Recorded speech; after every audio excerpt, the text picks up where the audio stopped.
लेट्सअप न्यूजमध्ये आपल्या सर्वांचं स्वागत। महाविकास आघाडीने पुकारलेल्या बंदला औरंगाबादमध्ये अल्प प्रतिसाद पाहायला मिळत आहे। उत्तर प्रदेशमधील लखीमपूर येथे झालेल्या घटनेच्या निषेधार्थ आज सोमवार रोजी महाविकास आघाडी सरकारने बंद पुकारला आहे। मात्र औरंगाबाद जिल्ह्यात या बंदला अल्प प्रतिसाद असल्याचे पाहायला मिळत आहे। शहरातील बहुतांश दुकानं सुरू असल्या आहेत, तसेच व्यापारी महासंघाने देखील या बंदला विरोध दर्शवल्याने व्यापाऱ्यांनी दुकानं उघड्या ठेवल्या आहेत। आपण पाहू शकता की सध्या औरंगाबादमधील बहुतांश दुकानं उघड्या आहेत आणि नागरिकांची वर्दळ देखील आपल्याला या ठिकाणी दिसत आहे। लक्ष्मीनारायण राठी, सचिव, औरंगाबाद जिल्हा व्यापारी महासंघ।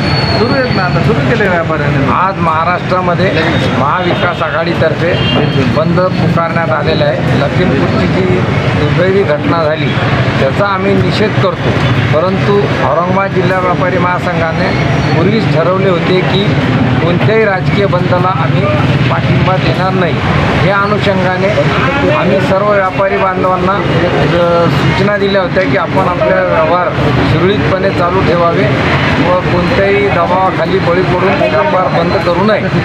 आम्ही सदर घटनेचा निषेध करतो, परंतु सर्व पक्षीय संघटनेच्या कार्यकर्त्यांना सुद्धा मी विनंती करतो की त्यांनी सुद्धा व्यापारी अगोदरच कोरोनामुळे 2 वर्षापासून फार आर्थिक अडचणीत आलेला आहे व सध्या बाजारपेठ थोडीफार प्रमाणात सुरळीतपणे सुरू झाली असल्याने बंदचा दबाव आणू नये एवढीच विनंती। जय हिंद, जय महाराष्ट्र।